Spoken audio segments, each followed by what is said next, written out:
Hey, yo, yo, yo. It's always so weird. You watch like your icon like reverberate around itself. So I'm here. Um, yeah. Part of me told myself like I need to like get back into the habit of like streaming before the move because I'll have all this extra time to like really structure these things very well. But I didn't want to like just jump back in. As you can see in the comments, I was like, oh man. So I was on the phone with the person's helping me move. Okay, let's the three live chat comments from yours truly. Moving sucks. All the calls and planning, y'all. Be on soon. Yep. It's always a longer phone call with this person who I love, who's amazing. So like I knew it was gonna take a little longer. Fuck. And I know so Weekly Sweats like streaming right now. Why compete with my niggas? Yeah, well. I kind of have it on like my phone next to me just to kind of look and see what's going on. But I thought Beerson was getting rid of those like random streams like that, but I guess I was wrong. And then I will compete, compete.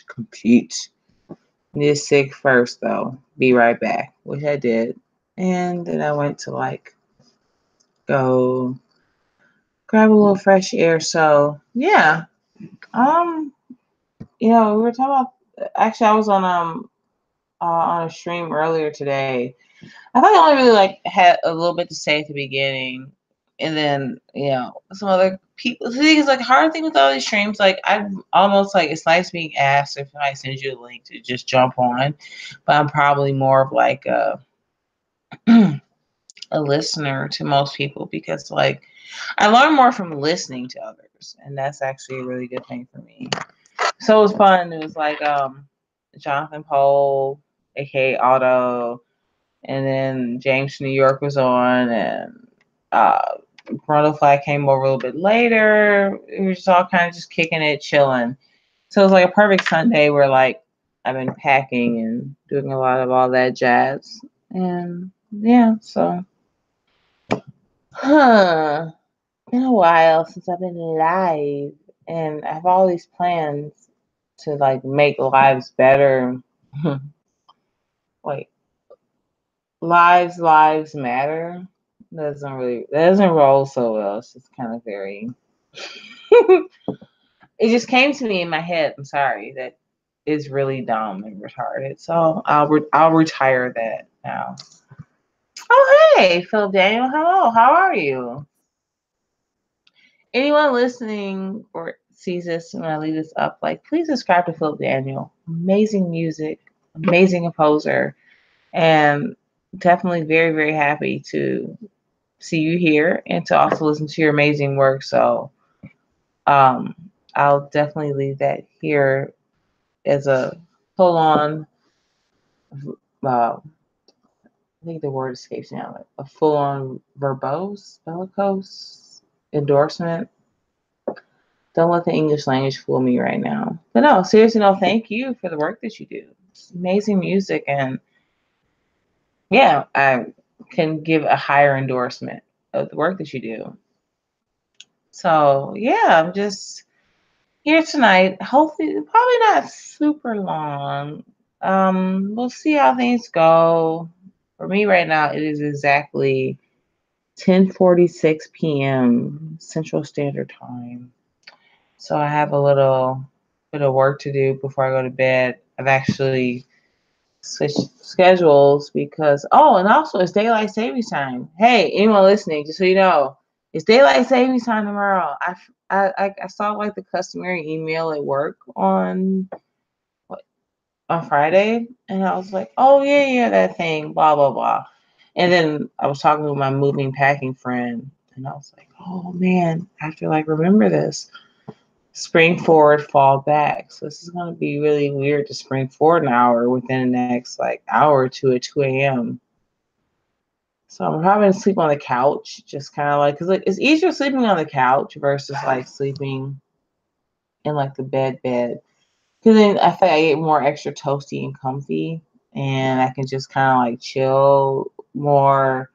So I should sleep on the couch tonight. So like it's a little bit more like I'm just kind of propped up, and I don't have to worry about like getting too comfy, wumpy. because I change the clock. The phone will change over automatically. The everything else, like the stove clock, it's so weird. In the morning, we wake up when those like daylight savings days, and you kind of look at your phone. You look at the stove on the refrigerator. You look at the stove, and you're like, "What's going on? Oh my God, what time?"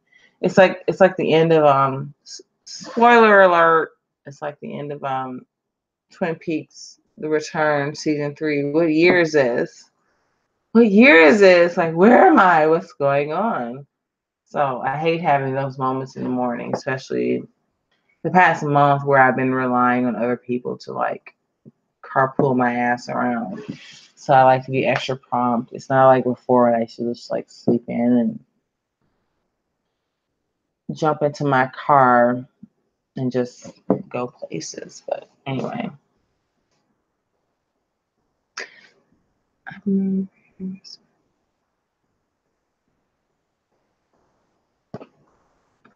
Very nice, Philip. I've only had a very brief experience with music. When I played tenor saxophone in like middle school, and it was never my instrument. It was like a loaner through like school. And I remember this is like right around time this is when Titanic came out. So Titanic was like huge, and a friend, like, she played flute, and it's weird because there's only like maybe, in my heart will go on, like maybe like 2 parts of that 5-10 minute song where it's actually a saxophone playing. You just kind of basically go A G na, and it's nothing. But she played flute at the time, so she had a much better time with that with that film and with that music. So sheet music, I never got too acclimated to, but it was interesting and fun. And yeah, I'm trying to think. Well, it's a Beach Boys song we used to play back then too. But going back, I should have played a string instrument or done a string along with like a percussion, whatever. It'd have been a lot more fun. But anyway, just reading your comment there just made me think of that. Like, yeah. So, well, I guess I had a fun day. Just we're done here. We close that. Sorry, let me all these little tabs going on. I want to open up.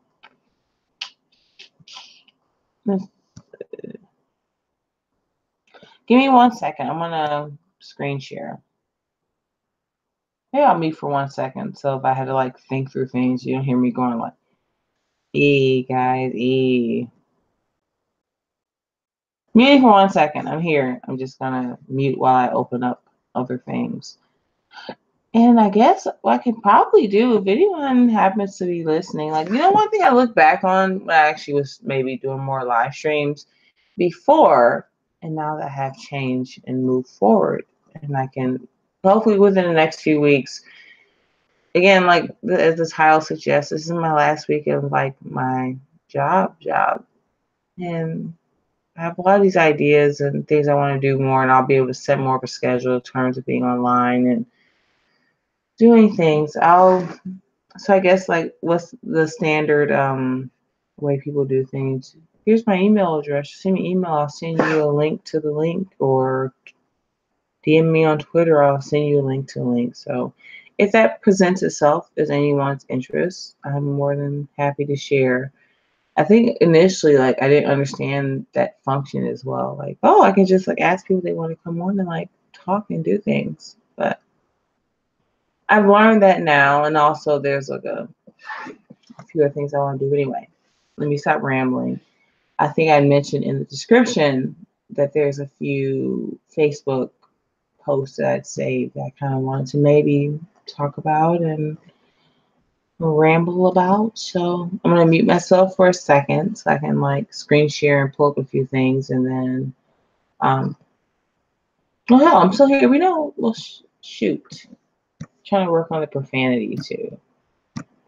It's like you find yourself like talking and like, man, I cannot be like super random.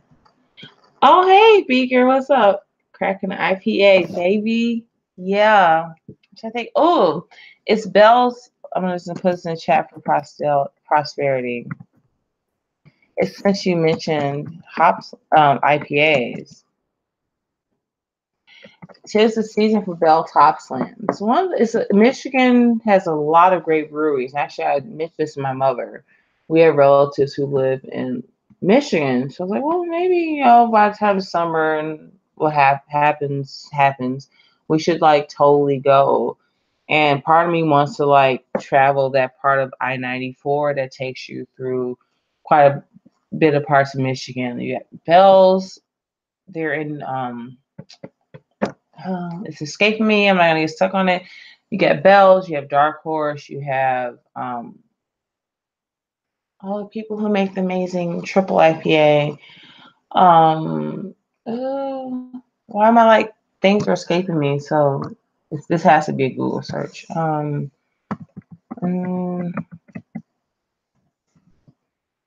gonna pause and stop talking so I can find this.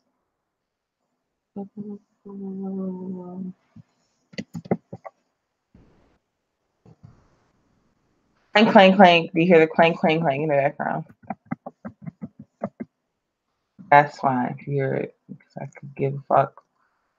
Founders, Lord Jesus, how I must really be losing it at this point, because like I actually was saying, I was talking to the friends helping me move, like this is the year I become a Cicerone. I have to do this. So this is going to be in a live stream for posterity. I have to literally do this. But anyway, so yeah, thank you for cracking the IPA.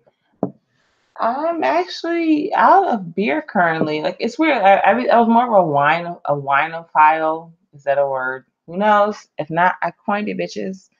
But so I kind of fluctuate. I mean, I love great beer. I love great craft beer. I love great IPAs. I'm definitely a hophead.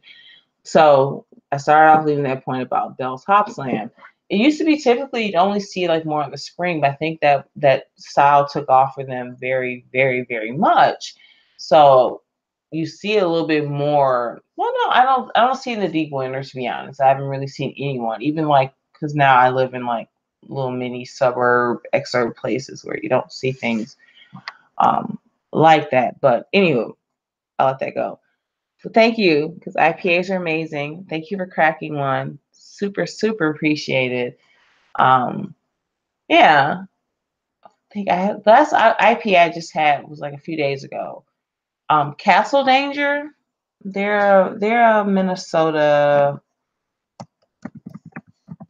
What is it called? Odell. Yeah, Castle Danger. I'll just put that there for a second because I know there's more to come and say. But yeah, Castle Danger. They're it's like a little green can. They can a lot of their beers. I think I got that a few weeks ago. Ooh, if anyone, so this is super beer geeky. Mikkeller. I'm gonna spell it wrong.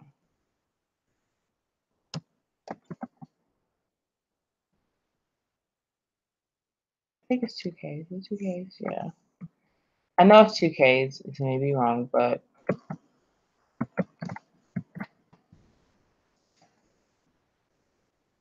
Mikkeller Three Floyds. What are they called? This is gonna. Ooh, sorry guys, that's my phone. Like it's plugged in next to me, and I like totally like reached over like instinctively, and there's my phone falling to the floor. I'm right next to my recycling bag. Castle Danger Ode. Okay, there we go. Anyway, never mind. I'm gonna say one last thing before I go look for the thing I'm looking for. Okay, Mikkeller Three Floyds War Pigs. It's amazing collaboration. That foggy IPA. I'll just put that in abbreviation because one day for posterity, somebody may look for this. All right. start drinking them out of cans. Yeah, cans are great. It's a great recycling. You have to worry, especially even the camping. Because actually, uh, Colorado. Why am I like having all these like brain like freezes? Oscar Blues. Lord Jesus, Oscar Blues. Great, great, great, great Colorado craft beer company.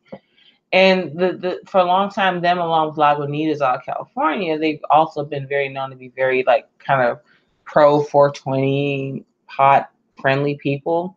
So they actually Oscar Blues, they started putting like a little, you know, the old thing, you can make a bong out of a can. And they were started doing this thing where they put a serrated little spot on their cans, along with a little bit of a note on top of the can itself, so you could like, you know, I guess make a bong out of it. Like, I mean, a lot of it also is probably just catering to a certain niche. But funnily enough, like I think, oh, here we go. Here's a nice geopolitical, cultural question to start the night. Where is the intersect between the pop culture, especially with the girl culture? You've seen like like dispensaries and this kind of rise of pot as this kind of thing to eat, thing to smoke, thing to consume as an edible, and the intersect between like the foodie beer culture even, because some of the people and the things you see, like for me, for instance, I've said this a few times, like I said today on Almost podcast, I'm going to New York in like a week and a half from now. I'm really excited. The first time I went to New York was in 2009 after I graduated college. I know, old millennial, womp womp, deal with it. And I'm really looking forward to it because actually I always plan. I mean, I've probably been to New York now like 5 times, maybe 6. So I plan these things out very carefully because I want to make sure I do everything and see everything I want to see. But also the pop culture, food culture, the foodie culture. There's a few places, there's 2 places I'm specifically going when I go in 2 weeks because one of them, rest RIP Anthony Bourdain. You can say what you want to say about Anthony Bourdain. I remember after he passed away, like there was somebody did a stream. I think it was like Arini or someone. And I was like, yeah, the food culture, the gluttoniness, but like there was something about Anthony Bourdain that was really special and interesting. I took my mom to see him when he came to Milwaukee, and I got my mom into like Anthony. Like, dude, this guy's cool. And, like all these like trippy places and food. And here's a random story. I'm supposed to like freaking like go look for things online, but I'll tell you guys a little story, y'all. Like, lean in real close. So I went to one of my. I have 2 really good best girlfriends. The second one lives in London and got married in June of last year. I don't think I really posted a lot about that. Maybe obviously I have pictures in my phone. I need to like siphon off and like make sure that they're safe for posterity and stuff. And so I remember we were on the train. And I was getting to the thick of it because mom and I flew in from Chicago to like Gatwick, which isn't Heathrow. It's like one of their smaller airports. And one of my bags got stuck in like the QA process at O'Hare, which is great. I had to wear some of my mom's clothes for like 2 days. I wanted to kill myself. Anyway, so we get in and we stayed in this little town because I found this really cool deal staying in this little cute little small town. Like we only were in London for 2 days, the 4th day we're in. And I really actually want to go back just to go to those cool little towns. Like we stayed in like a little town south of Gatwick Airport, and we stayed in like Hastings. I freaking love Hastings. It's cute little like, okay, so total like, disclosure. Actually, as I'm moving, I went to go get some books from my friend's house that I had left there. I have the Confessions of Aleister Crowley, and I went to go get that, and you know, that's actually the main reason I wanted to go to Hastings, because Hastings was the last place Aleister Crowley lived before he died. He stayed like a rooming house or boarding house there, and I mean, it's like a cute little rant. It's almost like in a way, like looking around some of the little stores and like the little this and that. It's almost like your little flower country Midwest places where there's like a strip mall and Applebee's, gas station, and what have you, and all that stuff. It was really cute. Like just this little like Yeah, I've been listening to a little bit more Morrissey the past few days. The rain falls hard on a humdrum town. And I bet if you're from there, it's a total humdrum town. That's totally cool. Humdrum towns happen. But anyway, so damn it, I let myself go on a tangent, and I was gonna tell you guys. So we went to the wedding, and then we saw Hastings, and we stayed there. We're talking about beer. Oh God, my brain. So this is why, like, I want to start like a show with like an actual co-host or a person, so like it keeps me on a straight and narrow, y'all. This is why sometimes people ask me for links, like, "Do you want to come on?" I'm like, no, because sometimes I'll just like go off into my own little like mental escapades, and I'm just like living through like my like stuff. But like, anyway, let me mute myself for a second. Maybe how about this? Let's hope I don't get shut down, and I'll play a little tune.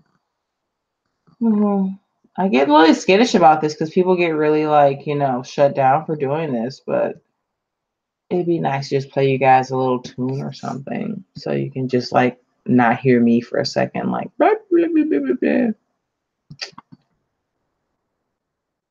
Ooh, I'm over in like Choco Trap House CPAC. Ugh. Oh my goodness. Maybe I'll make a note. I'm gonna actually write this down and we can talk about CPAC, y'all. I was actually gonna go.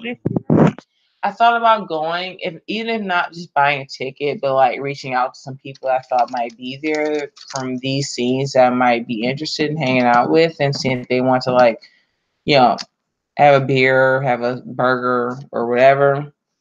Oh no, no, no. And as many people, especially after the Nick Fuentes, Patrick Casey, Be There, Faith Goldie shut down. Pretty nice to like start some kind of alternative. But I actually went to a certain conference a few years ago um, that was happening along the line of CPAC. This is like 2013, maybe 2014, 2015. And it was actually really cool. So, like, if anything, if anybody's listening to this that, has anything to say, that's actually something to consider is just starting to throw tangential events contrary to CPAC while it's in town. They're going to be there sucking up all that college Republican money. And, it's because actually the first time I authentically went was maybe in like, yeah, actually, no, actually before that, so I said 2013. I'm gonna way far back. The first time I ever think I ever went, it was when Ron Paul was running, and I went on like a campaign for liberty, like discounts. It was like super cheap for like people through Campaign for Liberty. So I went, and it was really cool, and that affordability-ness. And I remember I roomed with some girl who I never met, but we only saw each other, I think, twice because, like, you go to these conferences, you're out about, you're running around meeting people and talking and stuff. So anyway, let me just say that in closing, because I just saw this as I clicked out of a window. I'm looking at the comment section with y'all lovely folks right now because I was like, oh, CPAC popped up. I'm like, yeah, like I've heard a few people say this ever since the past few weeks. Like, literally, what needs to happen is, like, think about the general Luke Fortisphere and the new dissident rightosphere happening. Like, we all should just like, go because there's probably people there who just go to like, it's part of their college or their people, their right wing, like whatever affiliation they have, just slowly start pulling people off. I mean, DC, for what it is a swamp. I know it's a swamp. But actually my buddy's going there this week for a conference. And I was like, oh man, like, the happy hours are pretty nice. DC can be kind of cool. I had some great food when I was there. I had some great beer while I was there.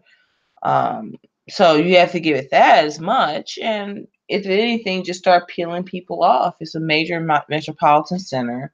Start coming to have a little food and like, I guess that must have been the plan all along to have a separate like, America First Nick Fuentes thing. So like when he tweeted that really cool pictures, I retweeted of all the great people who came to see him and hang out from America First. So if in a lot of these dissident right, post alt right scenes, just go to CPAC and get a suite or get a room or two and just kick it with people and like network and network out. I mean, CPAC will be here for another few years, for a good chunk of years, to be honest. I mean, yeah.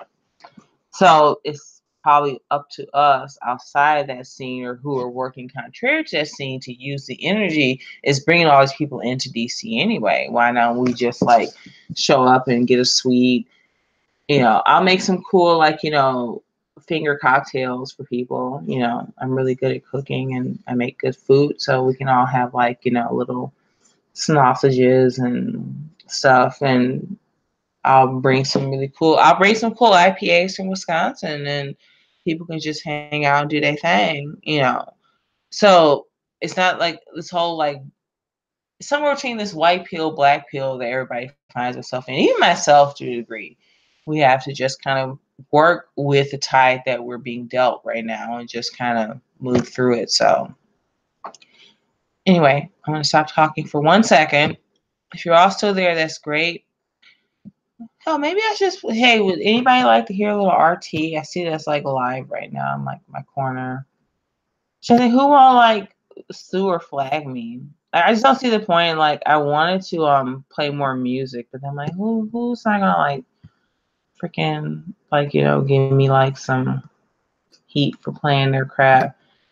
For the most part in this channel, I've like, besides my like 1 3-month strike, it's like, oh, I don't know what he's gonna say about Yang Gang. Chapo Trap House CPAC Judgment Days, March 4th, 2019. I'm like curious because I kept hearing that they were allowed in with press fucking credentials, but Nick Fuentes and Patrick Casey get like banned. And then beyond that, from what I understand, Faith Goldie and V Dare. Because when I went years ago, if you're there as a student person, it's like maybe $150. But as a normal adult person without being in college or school, it's $300 just for the 3-day pass to get in. So from what I understand, correct me if I'm wrong, they like Faith Goldie and V Dare, they had to go back and pay I guess the press credentials is probably like half of that or somewhere a little bit less than the full 300. So they were able to do like the pressing and register that way. Then, CPAC got all in their ass about them and they had to go and pay the normal 300 to get in. Ugh, what a con job. But Chapo Trap House gets in and like what? Anyway, so let's see. I'm just abundantly curious.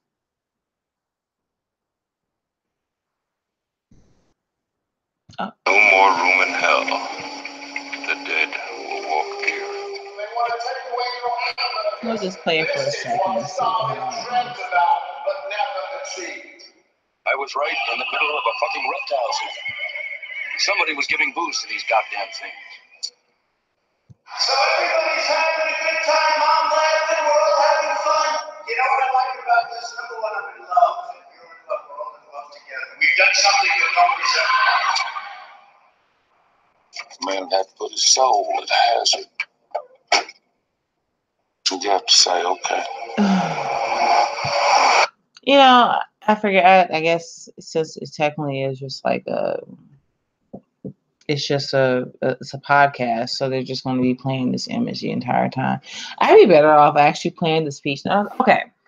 So if any of you guys are on Twitter, I actually just joined Gab today just because I was like, well, there's somebody that was on like the stream today. I was like, oh, like I haven't done this yet, and this whole dissenter thing has actually been very interesting to me. So I finally just signed up. I was thinking about this. I was like, well, I don't want to say I'm not black pilled on Trump. I think if you always kind of had this impression that he loves his Israel, he loves his cheering, and he loves being drunk, there was a certain level of things to expect. I just thought that we would keep giving Israel all this money, 30, 40, 50 billion dollars a year, and we would get our wall, but nothing else really would change. Like even sticks, hex, and hammer.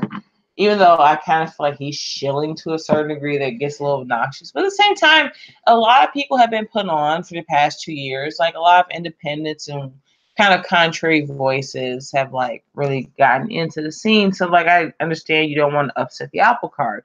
And no, this is no disrespect to Six X Hammer. I think he's great and he does an amazing job what he does. But I just kind of found like, the people kind of like side eyeing or second guessing Ann Coulter. There's just no reason. She's made millions of billions of dollars off of her books. She made millions and billions of dollars. There's really no point for her to like be who she is or isn't because of this. Anyway, tangent alert. My apologies. So, I mean, the best part of the speech was him talking, when he drops the BS word and then he does like his like normal Trump thing and he kind of giggles and grins at the crowd.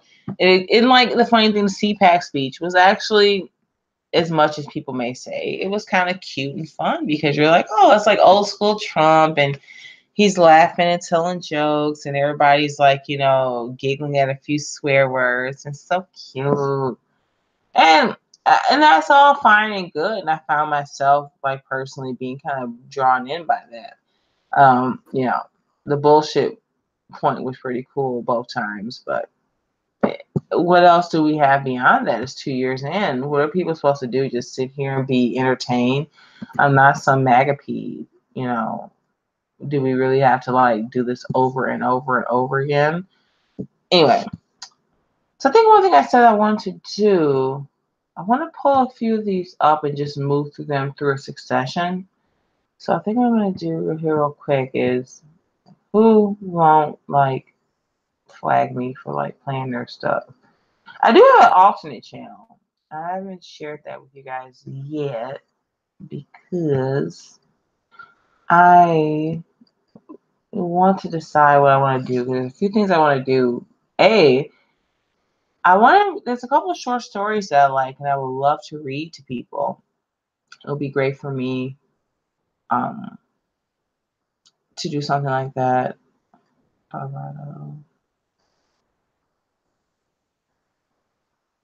Ooh, very rich and moody. Am I saying this right?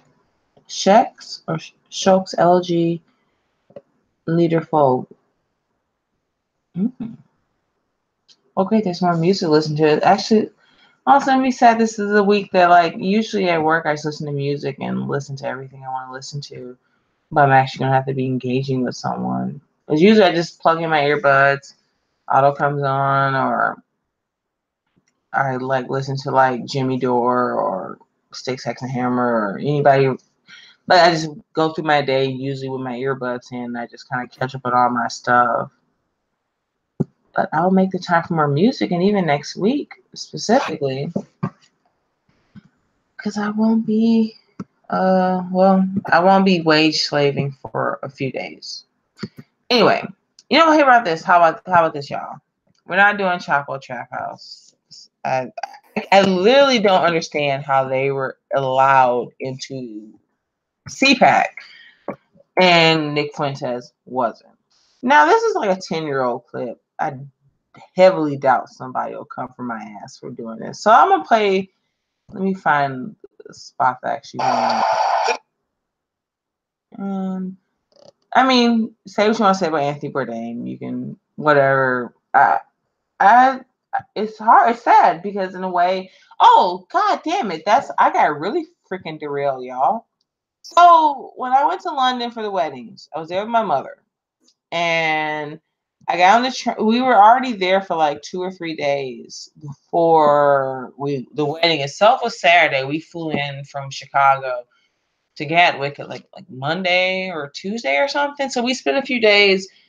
We spent one day in like a little town just near Gatwick Airport. We spent the second day in Hastings. And then we took a train to the city of London and stayed in a hostel for 2 days before taking a train out to the wedding. So I'm on the train and my friend texted me from the States like, well, no, the night before I must have saw it and just like my mom went to bed and I went out to have a cigarette and I was just like standing outside chilling. And I see Kate Spade. I mean, I know most of you guys here are dudes, but Kate fucking Spade, the purse chick, Kate Spade, had killed herself. And I was like, holy shit. And then the next day we were on the train riding out to the wedding, which is like a little town just west of like the city of London. It's like an hour ride. And my buddy's like, dude, Anthony Bourdain is dead. And I was like, what? We were, and it was so weird. We were literally just a stop or two away. I've been sleeping on and off, just napping, because I was doing most of the planning. My mom, God bless her, but like I was doing all the planning and the logistics and stuff. And then so we were just about to get off. I wanted to tell her, we're talking, we're like, oh my God. But yeah, so it's an eerie thing thinking about Anthony Bourdain and that trip, because him and Kate Spade killed themselves within 2 days. And we were like, ooh, it was just really freaky. I'll never forget how eerie that was.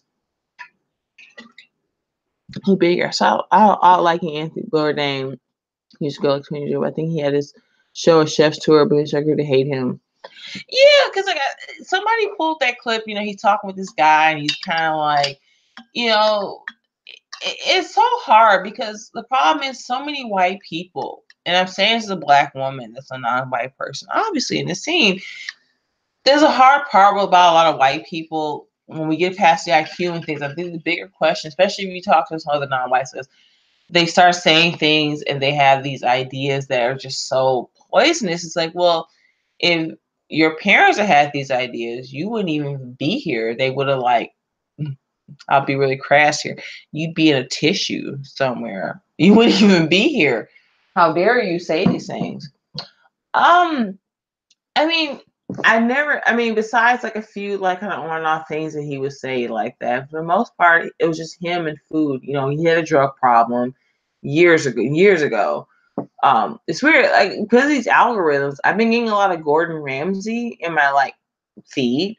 And I was actually in part of this move. I'm thinking about just taking a food sanitation license, learning how to just be licensed to chop up food and not mix salmonella chicken with things. So there's an extra part of me that's actually working on that. So it's been interesting watching a lot of food and cooking videos. And I have enough self-taught talent. I want to make it literal and I know how to do things in the kitchen. But so I'm even seeing Gordon Ramsay's teacher, who's funny enough still alive. I think he's a little older than Anthony. So it's funny. What's his name? Michael White. I'll go look at it in the other tab. When I go to another tab, I'm gonna get distracted again. But yeah, Bourdain, it's hard with him because you look back. He's someone who was a chef and who was a grunt in the kitchen, sous chefing it, and then Lee chefing it. He worked at that really famous place in New York. I'm not gonna look because I'm gonna get distracted again. But the famous Frenchy derived casual dining place. And then he wrote this book that became really popular. They actually tried to make a show on Fox, a normal Fox TV show, but I think it was a little bit too yellow or too ooh, they couldn't do it. And then that kind of tapered off for him. So he's someone that much later in life, and also he became a father much later in life too, by the way. So I think that to a certain degree, then all this fame comes later. And his ideas, and he's becoming this person as this foodie social media culture, And I'm not, if I'm going someplace really nice and cool, I will take a picture of my meal. I don't do it very often. I do it more some of the things I cook at home. I sent someone a picture a couple months ago. I bought some squid and some shrimp, and I did some garlic, a little bit of white wine. It was really trippy. It was really good baby squid. So I took a picture of that because I was like, I did that.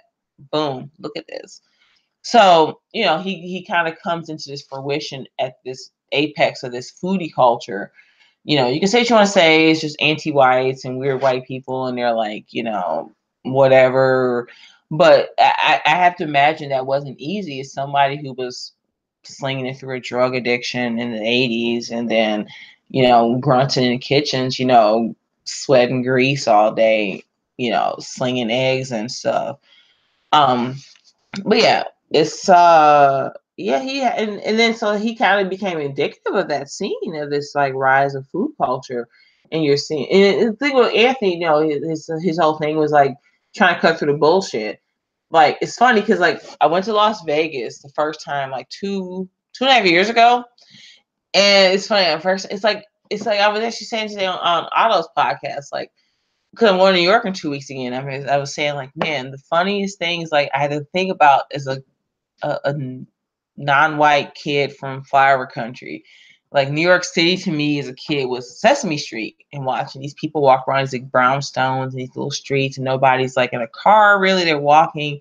So I had to kind of like these same impressions, and I like to look to people who travel. And my mother, God bless her, like, I grew up like, it's weird. I grew up with books around, but it was never like Chaucer or like, Evola. I didn't grow up with like any like, like high-minded philosophy or historical things. But compared to especially being a non-white person and growing up as poor as I did where I grew up, even some whites I look at today don't have books in their house, which kind of like low-key like makes me like feel some kind of way. I ain't gonna say too much, y'all, but you know what I mean? It's like sometimes you're like, yeah, I don't even read books. Like, I mean, that's half of this move is like clothing, and then I have books to move. Because my friends like, why don't you just get rid of some of your stuff? Like, get rid of my books? Like, I'm sorry, like, no, that's just not happening. I don't have a lot of them. I have a few from college, a fair amount of things from before. My mother has all my children's books, but like I was a Bernstein's Bear Kids. But anyway, so the funny thing about books and about reading is like you have these things. Lost that tangent. Damn it. I was literally I got box braids, y'all. I got braids. Actually, that's what I was going to do tonight. And I was going to like moisturize my braids. So I'm like playing with my braids, sitting here talking to y'all. And I like totally lost my train of thought. Such a valley girl. But anyway, Bourdain, New York City, the way to be, places to go. Okay, so let me just, in the roundabout note about Anthony Bourdain. There actually nobody. I doubt nobody will come for me for this, y'all. I was gonna play this Kings clip for y'all, but let me play this. It's like 3 minutes. I mean, there's something I'll never ever have this level of skill, and that's fine. It's probably one of the greatest things you'll ever see. It's literally 2 minutes and 46 seconds. Let me load up and play this on a clip. I mean, I just don't know. Like, could I ever? I'll never have this level of skill, this dedication, and that's fine. It's absolutely beautiful. So basically, Paul. Oh, I was like, sorry, I screamed, y'all. I'm like, like a little cat. Let me put a screen share back on. I mean, just I'll probably actually I'll drop the link in a second. And even the look on his face, because him is he was relatively classically trained, and he knows his stuff. But there's these levels of degree, especially as you move forward in terms of like a lot of the classical traditional cooking, and we always have to look back at the French. They've given us so much in terms of food culture, and just watching these people work, like there's something. It's like a lot of like we talk about IQ and white European civilization, how great things are. And that's great. We have to do that, but we also need specifics. If instead of just saying like, oh, whites are great or European civilization is great, I can believe those things, which I do to a large degree, minus, other faults or what have you. But we gotta have hardcore concrete examples. There's nothing like watching this. Like I watch this, I want to cry because I wish and hope one day I can even achieve like an eighth of this. So I'm going to play this and stop talking for a second. I'm not going anywhere. I may come back and play a song a little bit after, potentially, if I can think of something that might not, whatever. But in terms of this little discussion on Anthony Bourdain, in closing, 3 points. 1, I took my mama to see him live and talk, and he was cool, and it was a great experience. 2, in tangent to him, I got turned on to Andrew Zimmern, who's actually a Minnesota native, who was really cool. And I loved his show and watching him go on out and about. And 3, I mean, food culture, French culture. I mean, I need to get back to this and find some people to explore, get me to this more. But, other like European regional traditions, like the Scandinavian culture, like, There's a term. I'll put this in the chat in a second. I'm making notes to myself. I don't want to do it now because I'm gonna like be distracted from this. I'm gonna put this term smaller hog. It's like a sheep's head.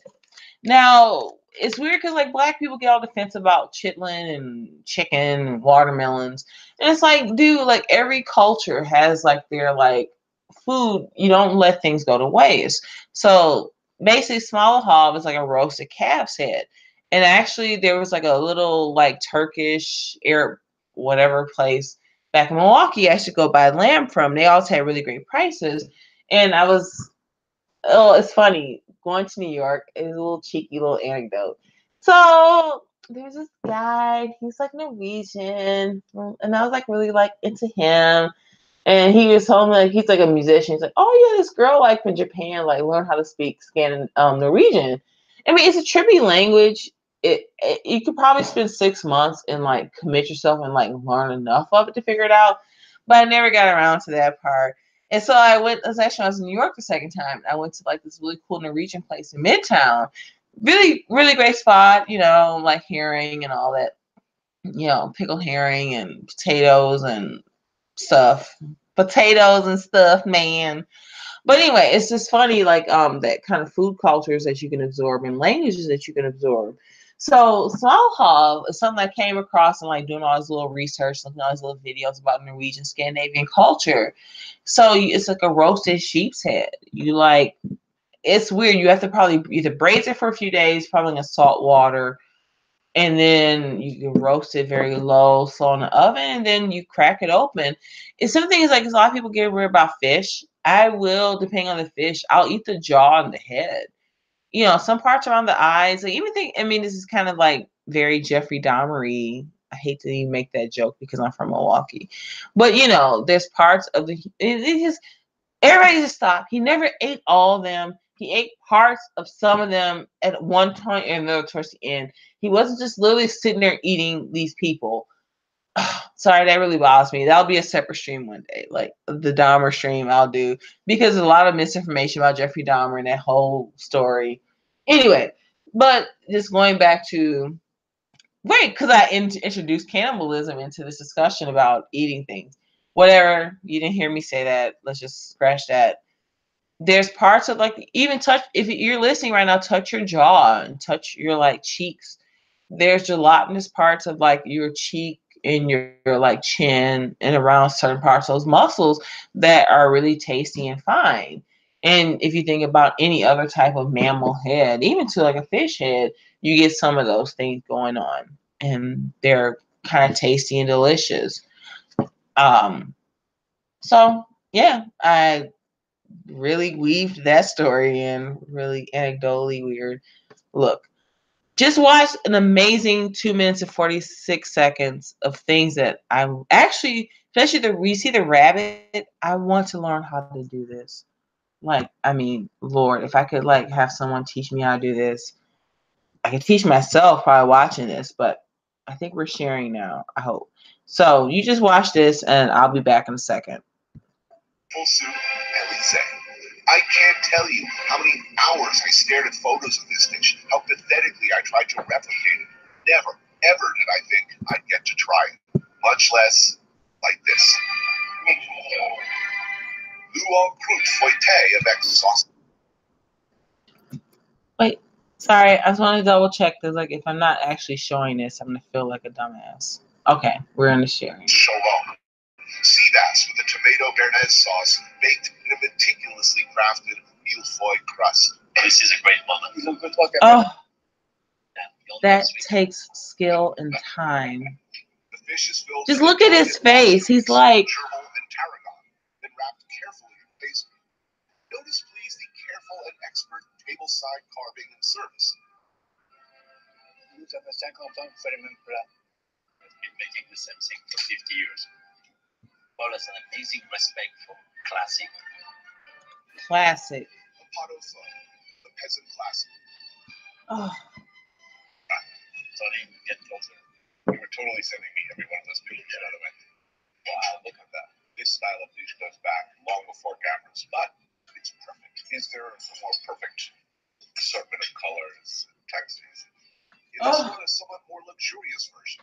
beef shanks, flank steak, oxtail, veal shanks, chicken, marrow bones, beef ribs, leeks, carrots, turnips, fennel, and parsnips, all stewed long and at low temperature, then served with its own deeply rich broth. I think it's enough for the two of us. And then this. Oh, Monsieur, le lièvre à la royale.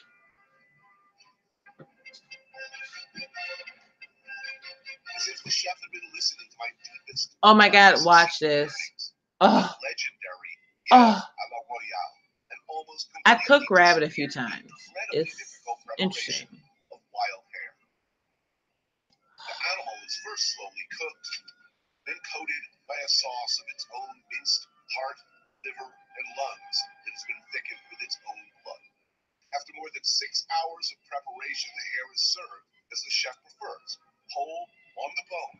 The rich, glorious sauce finished with truffles and chartreuse, napped over. Chartreuse, baby. Coats like richest chocolate. Absolutely the lost ark of the covenant of cuisine ancienne. Everything great about cooking is encapsulated in this dish. We will continue all over the world to make cuisine of Paul many generations to come. Forever. I will never eat like this again in my life, Chef. Merci. C'était très heureux for the meal of my life. Oh. Okay, I had to play that. I hadn't thought about that in a while. Then, okay. I'm not authorized to use. Ooh, okay. Like, that's like an old clip. I'm getting like little pop-ups. Like, oh, you're not authorized to use it. Well, like, seriously? Okay. So, anyway, hopefully I don't get flagged for that. That would suck. But, yeah. Anyway, so, yeah. So, Beaker, you're a cook too. Homemade pizzas and pies. You know, like, actually, that's one big thing that I want to get back to doing, which I haven't. Well, I mean, I've tinkered with it, like actually making dough and like pasta. I've never had rollers. I think my buddy has some rollers. So last time I lived with her, we did it a few times, but yeah. Hey, John Harris, what's up? I'm like, well, sometimes like it's like weird, like when you're actually the person, like, you know, in the thing, and you go hi, and I go like type it in. Because I mean, I guess like a lot of us are like sometimes like usually I'm listening to a lot of streams, like I'm like cooking or I'm at home or I'm like walking around. And so I still put the ad in like, you know, like a boomer or something. Does that make me a boomer? Everything makes you a boomer. Everything makes you a boomer. But yeah.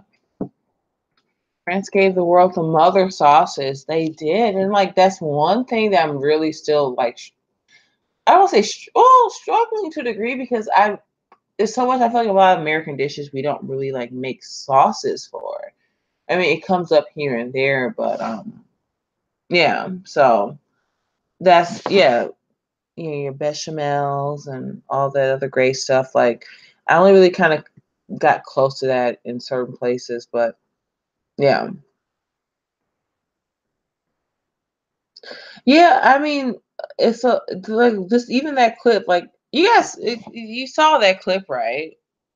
I would love to cook with you. That's actually a big thing I'm thinking about. Like, once I move next week, and then I have time to rethink this channel, and the second I have a second channel beyond this. So one big thing, I've said a few times, I want to read short stories. There's actually I'm gonna do. I think I'm doing this one, and kind of maybe carry it over to the second one as a backup. There's 2 short stories that I want to read, and just I don't know if I'll do it live. I might just read it and then just upload it because I don't want to feel like I'm like looking at the chat or like, you know, getting distracted. But one big thing also, I want to just get like a little mini cam and like I do a fair amount of cooking. Well, there you go. Like, I mean, there's so many great ideas and people in these things that we talk and we discuss things and we move around about. But like, other thing about saving the races and saving us from this global homo world, like, we still have to eat. And it's some days, like, I think it's easier, it's almost like, I mean, I don't want to say like in some weird, like, morose way. It's like a therapy to a degree. I like cooking. It gives me like a time to, like, I have to isolate myself to these events, and a lot of it's repetition, like peeling garlic, chopping it up. Except, can I give you guys a confession? I made a really bad mistake. I think it's because I think we had powdered sugar in a container that was marked for flour. So I had my going away thing at work, and like I didn't really want to do anything, but they were like, "We should like do a potluck." It's the Midwest. We need excuses in this type of. We just got like 8 inches of snow yesterday, so everybody needs an excuse to eat things. Potlucks and soups and hot dishes. So I goofed up a whole thing of soup. I'm so mad at myself, and it was great. I did the prep so well. The secret to broccoli soup. Okay, I'm gonna put this right here. I will distract myself to say this. Epicurious. Amazing website. A lot of the recipes are a little bit highfalutin, but if some parts you can just boil back down to the basics. Cause my friend's like, it's all like so fancy smancy. I'm like, no, yeah, some of them are. But there's a great cheddar broccoli soup recipe. Cause the trick is you need to cook the stems a little. You can blanch the stems with onion and onion, not garlic, because garlic will burn too soon. Cook the onions and the broccoli stems first. Then you cook the florets with the rest of like the cheese and the other things. So cheddar broccoli soup, the problem is a lot of times it gets overdone because you have to separate the two because the stems need a lot more time versus the other. But anyway, grab the pizza book by Evelyn Solomon. Oh, nice. Have you been watching Owen Benjamin? No, I've been hearing about him in passing though. What's the good with Owen Benjamin?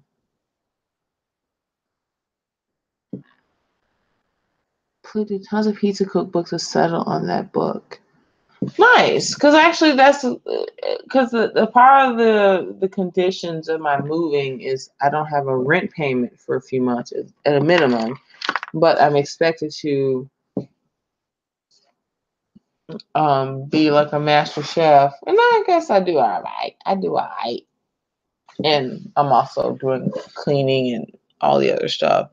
So pieces would be nice because I like a lot of prep work. So actually, before I like go to bed tonight, like I'm actually finishing off like a pan of lasagna I made tonight.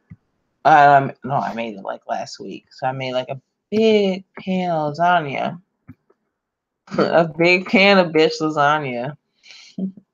I know. I'm sorry, guys. I'm a lame old young millennial. I'm like I know I'm actually more of like a young. Holy crap! I just like reopened a tab to like get myself like I want to look something up.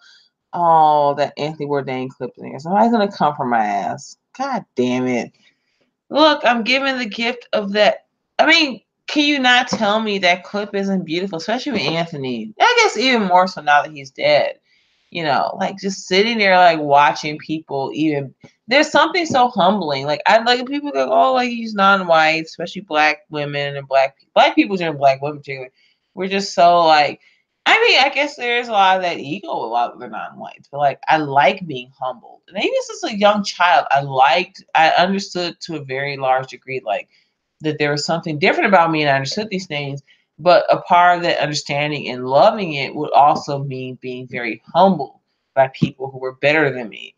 And it's like I see with some of my favorite musicians and people that I love. Like I was listening. Actually, I was on I don't want to say it wrong if his like handle OV fuck you.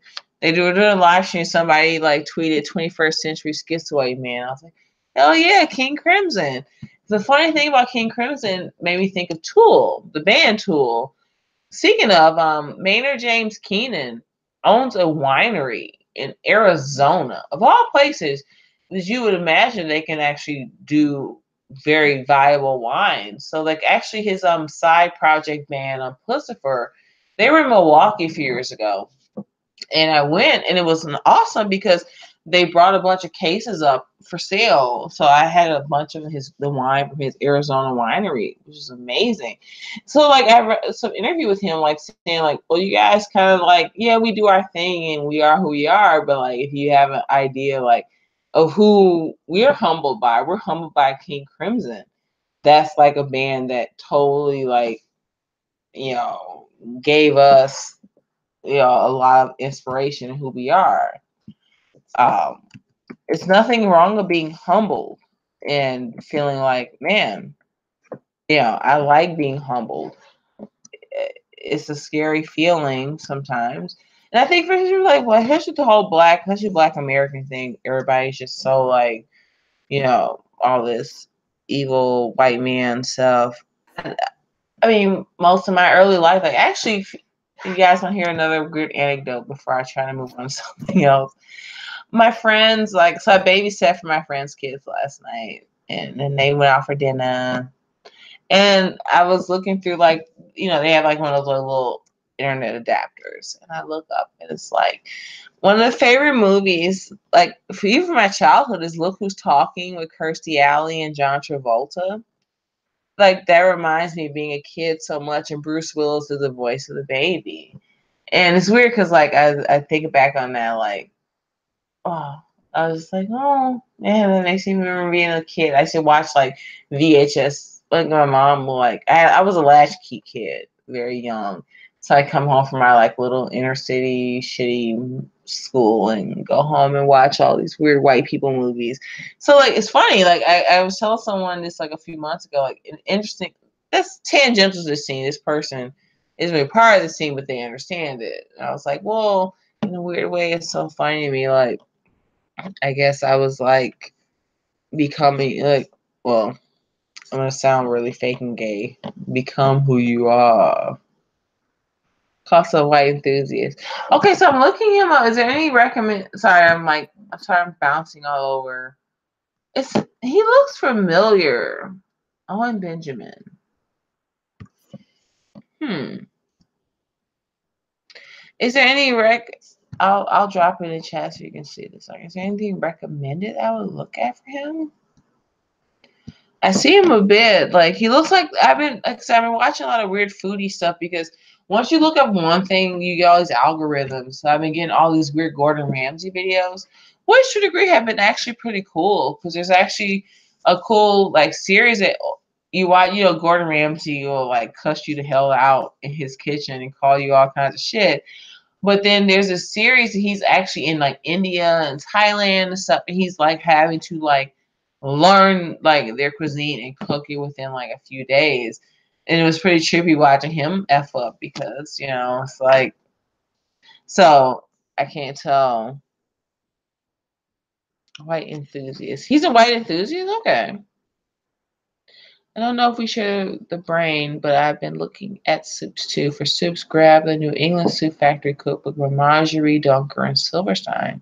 Ooh, thank you for that recommendation. Like soups have been hard and stews have been hard, or than I thought they would be.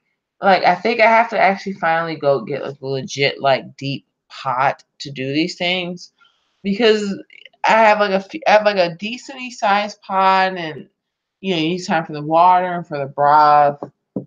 Yeah, I don't know how I messed this up. I'm embarrassed. It's still in the fridge because we only get trash pickup on Tuesdays. I don't want to just. I'm not gonna have it sitting in like in our little like you know dee like you know cute like metrosexual garbage can in our like house. So I have to like wait until Tuesday to dump it. Dutch oven. I've always wanted to get a Dutch oven. So I just totally jumped in and saw that. Yeah, but I really wanted those for a long time. Yeah, and actually, there's I'm gonna really be sad when I leave. I mean, I'm moving to like a more larger metropolitan diversity spot, so I'll be able to find another store like this. But I have wonton soup mix, and I want to do wonton wrappers. I have coconut milk, and it's like one of those brands that's actually from like India or Thailand or whatever. And I'm really excited to like make like wontons, which I've never done before. Yeah, so many fun things to cook and do. Yeah, it's time for a Dutch oven because there's a couple old recipes like soups and like I think there's like actually it's an old recipe I remember seeing years ago. Like you get like a fresh chicken, you wrap it in foil, and you put it in a Dutch oven and do the thing, and you do the thing. That's such technical language. You do the thing, y'all. Okay, let's see. Are they gonna? You can't watch that. Like, dude, nobody has that copyrighted. Come on.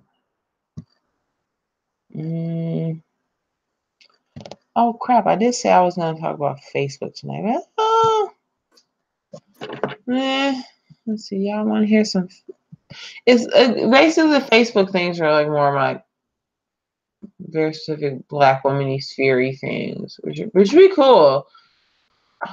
Maybe I should go. We should do these and like give a little.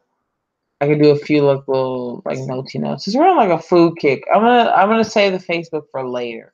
Is anyone listening? God bless you for like coming over to like Philip Beaker, John Harris. Anyone else is like lurking? Like God bless y'all for like coming over here to my like stuff, y'all. I think it'll be easier.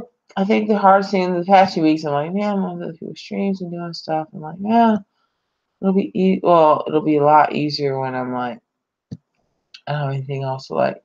I mean, I'll literally like be in the trenches, and if I don't get a job immediately right away, I have more time to like really retinker this channel. There's some other online work that I need to like figure out for myself. So the past few weeks has been a struggle. Actually, probably a month or two, I would say. Honestly, it's like, oh, I want to do these things, but once you're like actually not like, I can use my 9 to 5 time to like actually work these things out. It's not easy when it's like, on Monday, every morning. We're not singing Sugar Ray to our like few listeners, dude. Like, what's wrong with you? Every morning. I almost started singing Sugar Ray to y'all. Can someone just shoot me, please? Like, be done with it. All right, so as I've told a few people in the back channels, if anyone happens to be listening that actually lives in New York City, I'd be down to come kick it and say, hey, so how about another clip? Let's watch this and see, like, if I get another flag, I'm gonna stop doing this immediately, by the way. So let me put a share function on. Maybe how about this? I'm gonna play it for a quick second and I'm gonna just let's skip to like the cum shot. Sorry guys, gotta be crass here. If they're gonna flag me, I'm gonna show you guys a money shot. Oh, I've been here once. So good. And it's $60. And I looked at all the menus. It's $60 each way. Okay, we'll skip this because you guys can just Google, you can Wikipedia their page and find this stuff. We all like these internet renegades. Stuff sucks. Like, that thing literally flagged me and you're like showing stuff on your channel that isn't authorized. Like, shut the fuck up. Like, it's like a 10-year-old clip. Like, who cares? I think maybe I have to go enable that, like, fair trade use thing, blah, blah. Anyway, I think this is about right. So basically, because I'm going to just cut to the middle of it without any context. Basically, I saw this, I was watching a lot of Anthony Bourdain for years, and before I was going to New York for like the second or third time, I saw this, and I was like, I'm going there. And like the person I was coming to visit, I'm like, we're going to Keen's. We're going to Keen's Steakhouse. So maybe before we even get into the thing, I'll give you the address. Let me give you the address. It's like in Midtown Manhattan. And I was like, we're going here, man. It just seemed really cool. It's funnily enough, you'll see this in the clip when I actually turn it on without hopefully getting censored, guys. The funny thing is, like, there's a lot of this must be an old school steakhouse tradition you see across a lot of parts of the country, particularly like when it's like the pre like 1960s, 70s. They give you like a little tray of like some sliced carrots, some sliced celery, a little pickle, your bread rolls, and that's like kind of a little snack thing leading into like them bringing the actual dish. There's actually a traditional place in Milwaukee that's still in like, it's weird, it's in the middle of the ghetto almost basically. So they have like, when you go there, like it's all valet. It's not even included. They park your car for you because of where it is. So you get in, and the deal is you go in, you sit down at the bar, and I mean, I'm not even like a big martini person, to be honest. But when I do like OG places like that, old school, like I'm a gin martini, give me like 3 blue cheese olives. Like, it's what I do. I gotta do it because that's what I do. I'm not even like a huge fan of those, but I'll drink those because that's what you do. You sit there at the bar, you order a drink, and then they come over and they take your steak and dinner menu order. Then you move over to the table, and then they just give you this roll-off service. They bring over a platter, like some celery, some carrots, and some bread rolls and butter. And you drink your cocktail, and then within about X amount of minutes, boom, there's your steak and your potatoes, your veggies, whatever. So anyway, so it's funny looking at the layout here at Keen's. I sat at a table with the person I was there with that time. This time I'm actually, well, depending, I've actually reached out to a person or two in the Lucosphere to see, hey, you're on the East Coast, you want to come kick it? Let's say hey. Let's say hey. But I think Keen's actually, because I'm landing mid-afternoon the day I get in. So I'm thinking I might do Keen's by myself. Because it's pricey enough that like I've already had to budget this in. It's a key component. It's a $60 damn steak. So I'm kind of like, I don't want to like really ask somebody to tag along with me. But it's not like I'm calling people like whatever. Like, I mean, I'm the person leaving the job. So this is gonna be real funny if I can't figure it out. And if you continue broadcasting content, please. Okay, well, great. I'm not using anything else. So, like, it's like a 10-year-old clip. God, I'm sorry. I'm really super annoyed. I'm not playing like a new Cardi B Kardashian video. So let's see what happens, y'all. If I get showed for like playing y'all a fucking 10-year-old clip, well, we'll just see about that. You can just, I'll give him a like. There's like, I'm playing it out. I'm gonna say nothing else. It's like 2 minutes and 28 seconds out of 420. Hey, we'll just see. I just want to see the money shot of that steak that I want to spend $60 for in 2 weeks. And go. It is, you know. At Keen's, it's all about the meat and a few other untouchable, unimprovable elements. Jumbo shrimp cocktail, and they better be jumbo, big boy, and with horseradish cocktail sauce too. With no wasabi mayo. Meat, of course. Either lamb or mutton chops, steak, or a mammoth slab of bleeding roast beef. To be accompanied only by cream spinach and maybe some hash browns. Oh, I believe our meat course holy. Judas. I told you. My King's Cut prime rib turned out somehow larger than I would have imagined possible, but I'm not scared. And Josh seems to. So Anthony got the prime rib instead of the mutton chop. It's like, bro, you at Keen's. I've been to Del Frisco's, which is just across the way in Midtown Manhattan. It's actually like not too far from the Fox News studios. I may have an anecdote. I'll make a note here. I'll tell you my like anecdote about Fox News when I was there like 2 years. Surprisingly at home in front of the mutton chops, but it's essentially a double. I'll tell you about that soon, but this is great. He should have gotten like, I mean, prime rib is prime rib anywhere. I mean, maybe I'm wrong. I don't know. I just like prime rib. Like, it makes it in casinos. Like, if I want to like a prime rib, I'll go to the casino and get it. But anyway, that mutton chop, baby. I got 2 weeks and I'm like licking my jaws already, y'all. Porterhouse cut of lamb. This is what I love about this. This is so unattractive. I don't know. I just think that's straight on beautiful. Oh my God, that's good. It's not unattractive, you piece of shit. I mean, like I it's on my old phone that I still have. Like I've been saving it for some reason, in case I need a backup phone. I have this beautiful picture. So you see dude sitting here with his mutton chop, and and that picture still has like the little flakes of like the sea salt on top. Cause like that little green is like escarole or something. Oh, my $60 is waiting. It's like, girl, where it at? I got my $60 in my pocket right now, just waiting. So then once I factor in having maybe a glass of white wine, maybe to start the evening, maybe do or whatever, but I've been through the menu like 4 times to just price out, because also, especially the black person on top, I want to make sure I tip well. So I've already budgeted $100 towards this meal, plus the next $25 to tip the server or the bartender, whoever. So I'm just probably be by myself for this meal. So the $25 goes to the bartender or the server. So I've already budgeted that out. So $60 for the mutton chop itself. They have a side of mushrooms. I think I'll do a side of mushrooms. I really want a potato, but I've been like no potato, no pasta for the past 3 months. I've lost like 15 pounds. So I don't want to do it. I'm so tempted. Can you imagine having that? Well, like, oh God, I'm like getting all horny over here thinking about eating a mashed potato with that. Nope, we ain't doing it.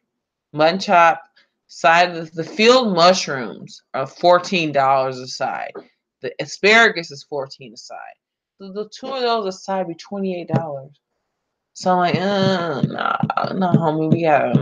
So maybe I'll do a side of mushrooms. I mean, mushrooms would be more richer anyway. So anyway, we'll finish this clip out. Let's see if I get another flag. Can't watch Anthony Bourdain and Kings because they gonna him a sister up. But look at that meal. That's gonna be me. I'll be by myself with earbuds in, listen to like one of y'all like live stream. I'll just like put y'all in my phone. I'll be like, here's my $100. Take it. Right? You tell me.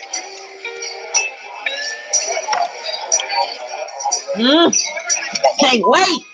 Yeah, that's just already, it's flooding the head. I'm on like DEFCON 5 here. I mean, this is like unbelievably wonderful, but And that nigga got the prime rib shaking my head. compared to that, I mean, that's just there's plenty for both of us. Good. Let me have a little bit of. Yeah, please, here. I like to think that if you came here in another 50 years, that it would be exactly the same. But there's a reason that there's only a handful of these places left. I mean, it won't change until it becomes a bank. Well, I don't think there's much risk of that. Like, meat might be the new unit of currency by the time this airs. That's right. I love Ooh, I got another flag yet. I get another flag yet. So that's my like dream. So I gotta dance for y'all. I'm dancing with myself. but I'm born. I'm like born over here. All right, who's up? Oh wait, am I? Oh, got the thing moves on too much. That's about your move. Yeah, I mean, a bit nervous. Can I twerk? Catch some in the comments, y'all. I don't full screen because I hate people like go over and like they like bring it out and like nobody's like full screen. It's like bring the shit out full screen. So first, get a Dutch oven. Beaker, yes. I need a Dutch oven. Awesome. Yeah, Bouillon works, and like yeah, socks and scratcher they're trippy because like actually you can just cut out more corners doing it different ways, and you don't need to always do it from the scratch to scratch. One thing I want to do is bone broth. I saw Epicurious one is a bone broth. Are you nervous about your move? I am. It's kind of this weird position. I realize if I want to be a wage cook, I can like wage cook it for something a little bit better. And once I lost my car a month ago, it kind of really hit like I have no way to get around without like being dependent on other people. I can go maybe someplace else and live a little bit closer, either have no rent or like other things to get around. So that's been really the hardest part about this. Like, and I guess if that hadn't happened in January, I probably would maybe stay till like the early summer. But a part of me just felt like, I know what I know. I learned a lot about this level of insurance that I know now. I can probably turn into something else and see what's up. Who knows? Blah blah. So blessings and bon voyage. Yeah, hope we see you in New York City too. Yeah. Yeah, yeah, cause Sash, you and a few other folks like live out there east. Like, how about make this like this would be the post alt right, distant right, East Coast, kick it. I have so Keen's on the list. Um, I might go to MoMA. I feel like I should because I've only really been to Museum of Sex like the second time I went, so I haven't really done like a legit like New York like. I need to go to like a museum and like see stuff, man. So there's a part of that too where like I should see a little bit more there. Um yeah, so it's gonna be interesting. And especially like once I get my like car insurance refund and my like yoga studio refund, it almost paid for itself. So it's gonna be really cool. Staying in a hostel again. I mean, hostels are fine when you're like, depending on where you are, where city you're in. And it's like, I looked at myself like, dude, like, you're gonna be for like 3 days. Really, I need a place to sleep. New York City is one of those cities where you kind of like go and bump around. So I don't need anything else to do besides that. Peter Luger, Beaker. Actually do want to go to Peter Luger. I'm tempted because actually like that's been coming up in the algo since I looked up Keynes and Gordon Ramsay. So I'm really tempted because I'm actually staying in Brooklyn and there's a Peter Luger's there, and I was like, oh, come no. But this is actually literally the 10-year anniversary, the first time I ever went to New York right after I graduated college, and I was like, I had my tax refund and I was just there, and then like, man, I met a person from Wisconsin. I'll never forget this. I met some guy from Wisconsin because like Morrissey, there was like an anniversary for Morrissey's birthday or something. Hey, speaking of, I might actually have to come back to New York in freaking May because Morrissey is doing a residency in New York City. I'm like super like lubed up about that. I might have to come back just for that. And that didn't really break until like the past few days. I was like, damn. But if I would have just put it off, I wouldn't go. So, yeah. Anyway, let me keep moving. Can I twerk, Brundle? I've said to people, twerking is kind of hard. I'm really tall, and my center of gravity is very high. So you watch like Nicki Minaj and these people, but they're all like 5'4" and 2 and 3 and shit. That gets into the knees. I mean, I practice in my bathroom, like especially like I get off one of y'all streams and I'm like, Then I start twerking and I'm like, man, this is hard. So I can twerk.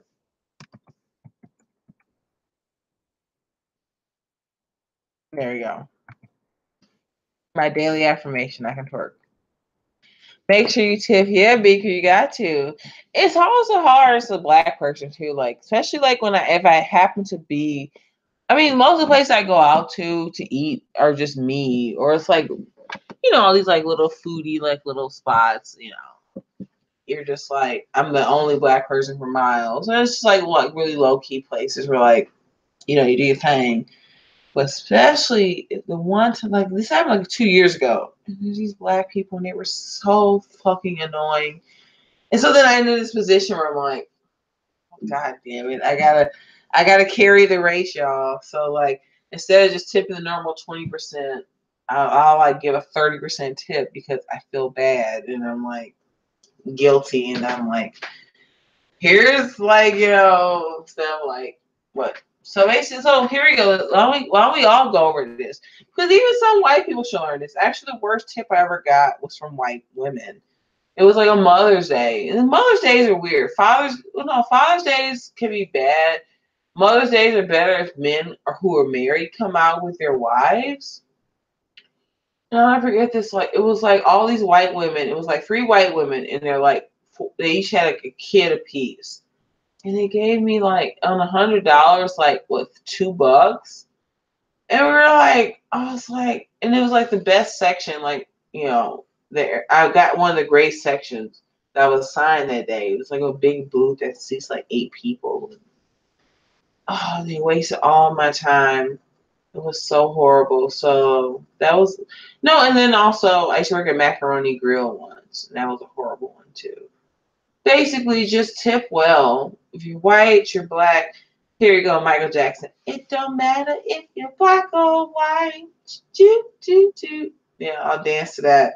Just tip well. Tip your servers. Tip your bartenders. Like they're being complete shitbags, of course. Nobody's asking you to like go above and beyond. But if anybody else is not white listening, especially a black person, and also our chosen friends listening, we got to we gotta do better. We gotta do better.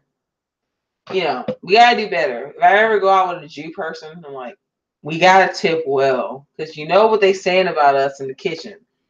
Less, like what's the old joke? Like, I hate Mondays, or like they're talking about us. We have to tip well. Even when like the service is just okay and it's not even better than anything else, as a black woman, I feel obligated to make sure I tip well.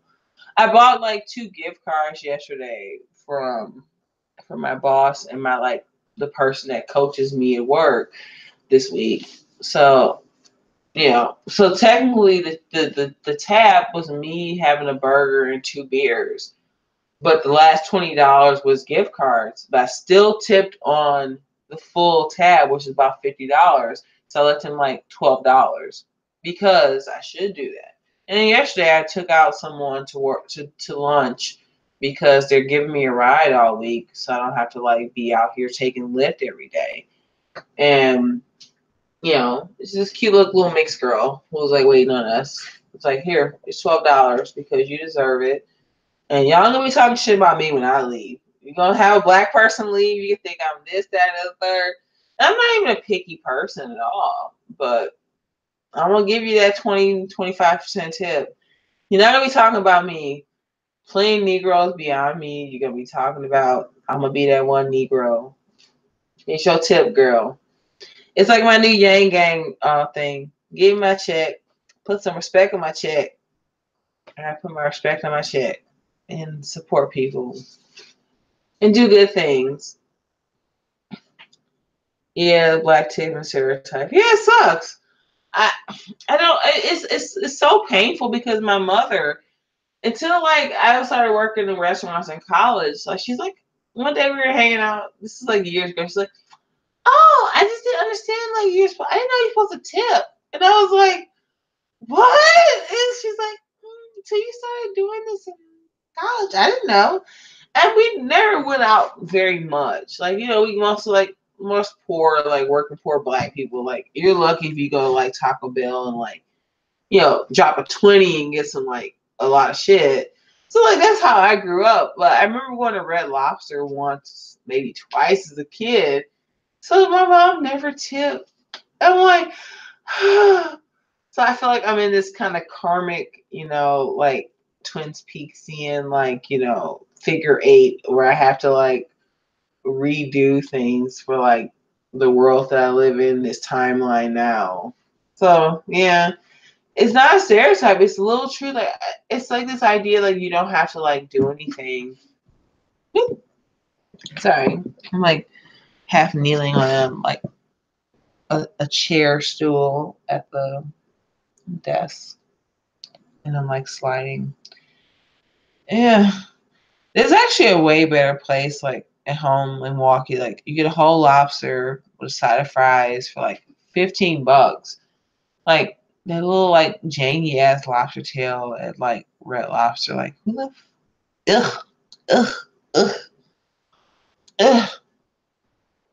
And plus my little amazing Asian, like, I'm gonna miss that place. There's a little grocery store here. Like, I mean, I bought some of the most amazing seafood. Like, I bought fresh crab, and I mean, I know there's a place like this in like the Chicagoland I'm moving to. It's fine, but yeah, Red Lobster, like, ooh, yay, great.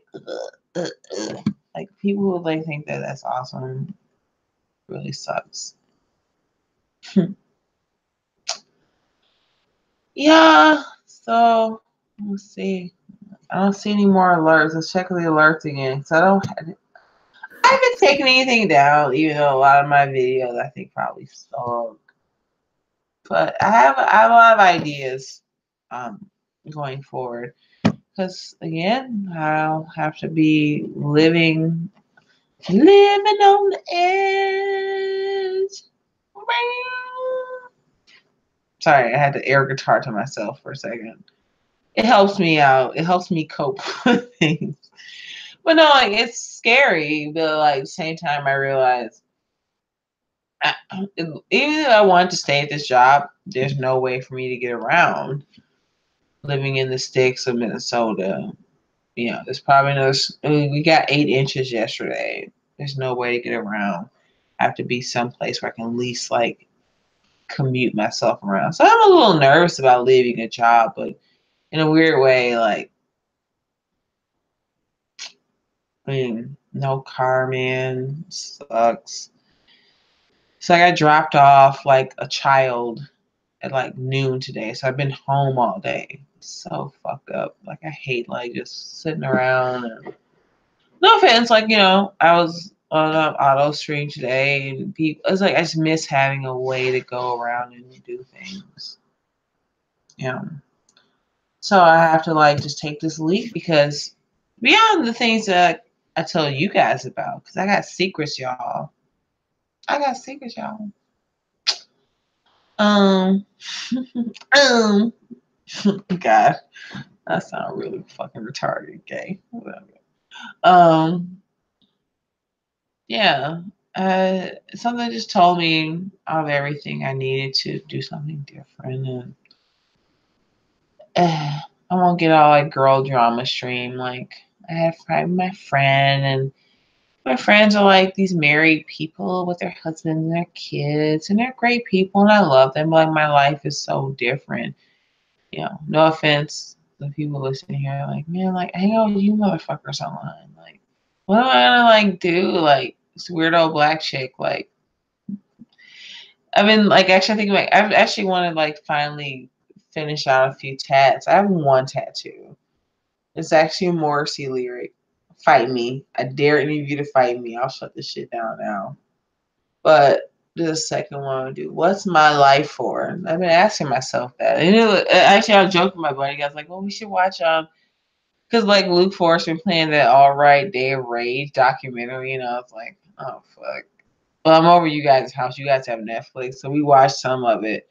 But they're people with children, and like they have things to do, so they kind of fell asleep halfway through, and I kind of nodded off, and they were like, "Oh." And I think I've heard like 8/10 of it through like Luke's stream. Like, oh yeah, there's Luke, there's Daryl, the Barrel. And I was like, man, this is so dumb. But yeah, anyway, tangent. That's something I should work on the next few days before I like keep doing this. I think I'm gonna just do like a lot of people I love in the scene. Like, you guys just get on live and you just talk and do your thing.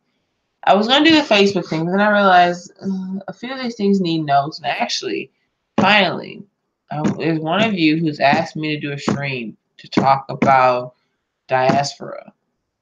It's Auto, I think, and there's an article that I want to pull up because I've been meaning actually to just go through her blog, because there's a fair amount, like, you guys might be surprised, of black women who read and follow me, and I want to do this with them, and we'll go through this. It's 12:15 already. And it's daylight savings time today. Holy fuck! I can twerk. I'm looking at the highlights. Yep, Red Lobster. Find out.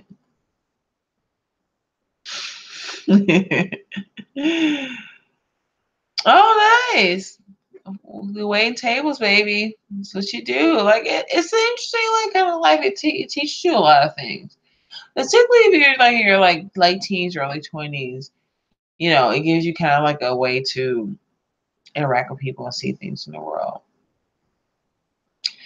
Someplace completely different? Not really. Like suburban Chicago is it's probably like this, except I have someone to like cart my ass around.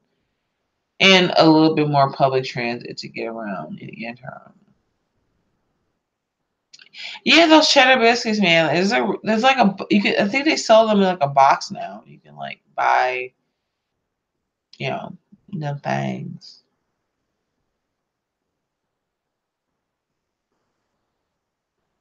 Mm. Yeah, because Cheesecake Factory is the same thing with their bread service. Like there's like one loaf, it's like this dark, like so I hear this weird noise in the back. It's just me getting up. I was sitting on my leg for like about 20 minutes. Whew. So basically cheesecake has like the dark whole wheat loaf with like the weedy spots on top. And then they have a sourdough. And it's weird because sometimes it's like too warm or it's not warm enough. And you put a little butter on it.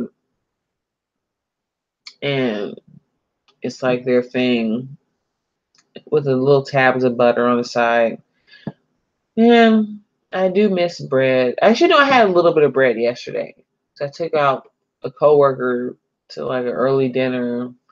Who was a friend, but I hadn't talked to that person in a while. And I was like, well, I really need to ride this next week. And I didn't want to like just be some asshole. Like, hey man, like look, if I take you out for like lunch tomorrow, you'll like totally say yes, which they did, which is great. And that's why I was dragging to here with you guys tonight to this stream because the person who's driving me and my crap around, I have plans, so I'm leaving here on Saturday. Well, actually not Saturday. We'll leave Sunday. Then we'll go down like to this thing called Sex World here. It's like back when like, you know, before the internet when like people thought it was cool to like watch like porn movies like in like a movie stall because now you can like do it in like privacy of your own home. So my brother's like, you should take him to see that. I'm like, why would I do that? Like it's like 2019, like no one like cares. But maybe we'll go out for Thai food. It's a great Thai place here.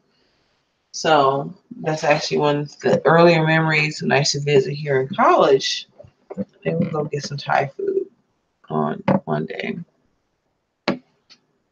That would be fun. Yeah. Yes, queen. Yes. Yang yang, yeah.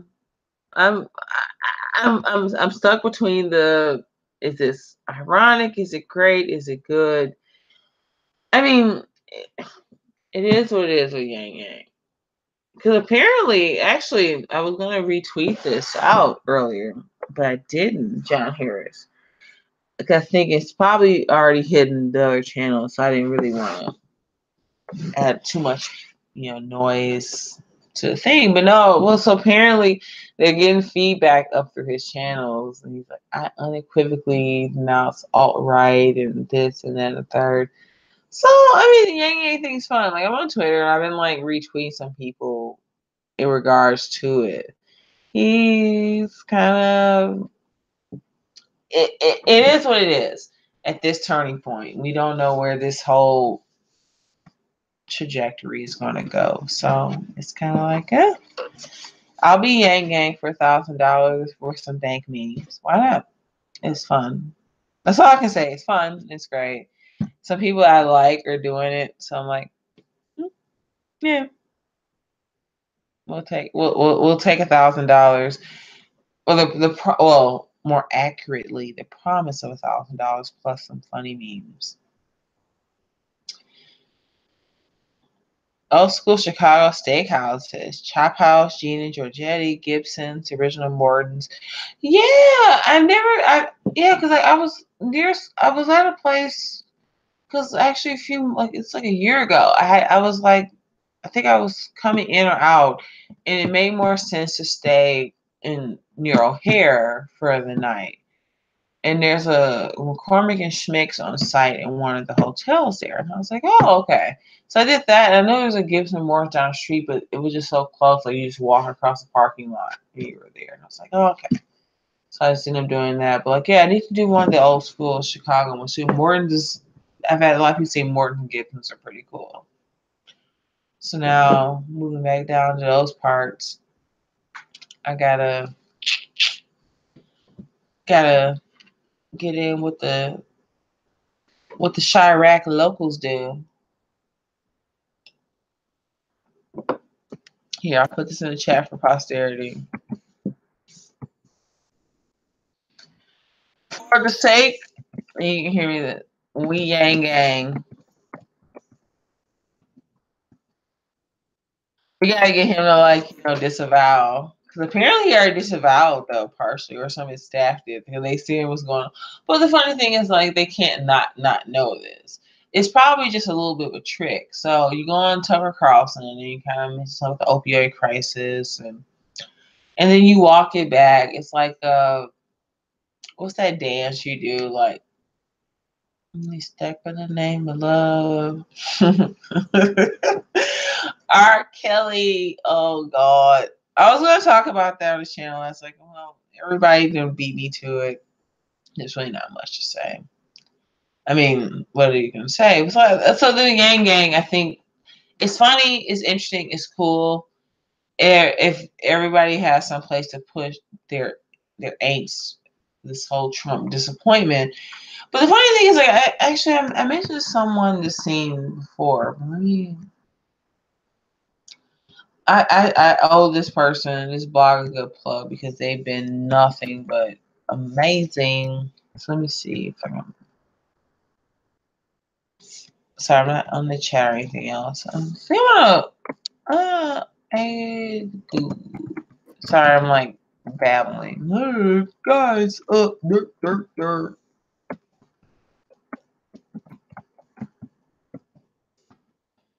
Oh my god, it's almost 12:30. Fuck, I have to work in a few hours. And I've had to like move my like time frame up because I need a ride.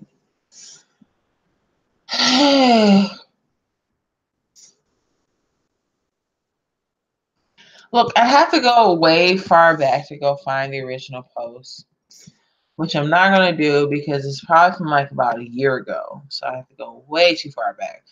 So yeah, nobody's sharing anymore. Yeah. Shut up, Google. Fuck. Like, I don't understand this. Like, these like old ass clips, like that nobody even watches. You're gonna threaten me. Anyway, give me 1 second. Wait. Oh, I should have just done that. Okay. So, it's one of my favorite blogs. And I actually was just catching up today. It's been a while. So now I'm on the screen. Now, what you talking about Trump and what's happening? Now, Hipster Racist used to have like a really. Let me just see if he has like a. Man, my like right tab is like all messed up. No crap! I was like, do I like have anything up here? Like, incriminate me, send me to the gulags.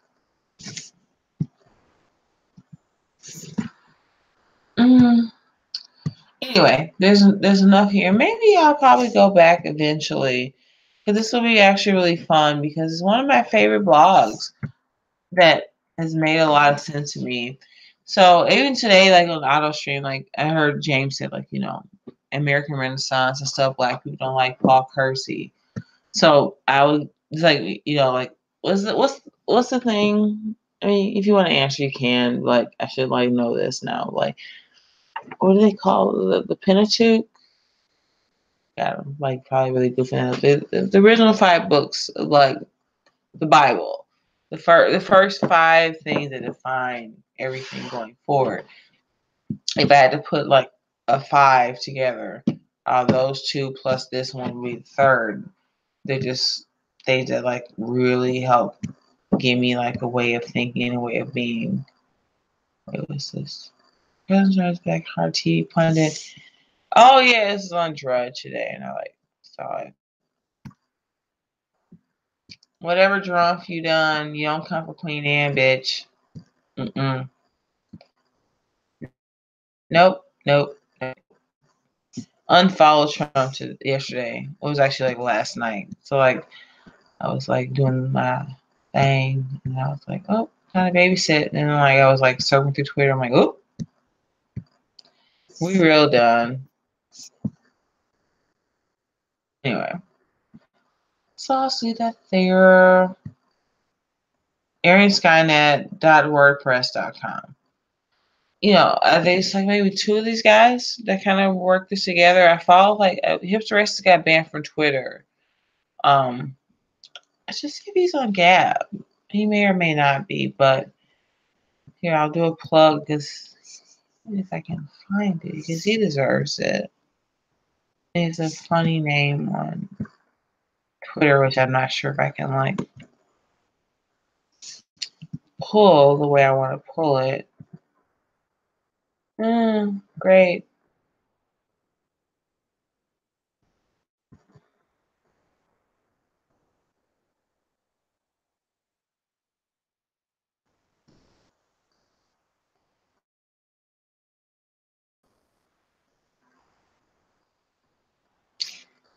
God damn it, let's see. Because anything, this would be a fun one to come back for. Because there's actually a post. There's a movie called Candyman. It's like this old like 90s like kind of black horror-y movie. And he has one of the best comments I've ever read about the miscegenation question, the white black question I've ever read. And I was like, man, that's worth a post one day. And actually I like gave it to someone else. I was like, dude, but then obviously I've been distracted. Admittedly so for the past like few weeks, past month or two. Just thinking I was, oh, I want to get back into the channel and do this and do that. But I bet after next week when I literally don't have any place to go clock into and I'm back on like my wits end and moving and grooving and shaking, I'll have a much better sense of what I want to do and how to do things. Anyway. Fox News trash. You see Tucker Carlson goofiness? Yeah, Tucker's being goofy. I could see that.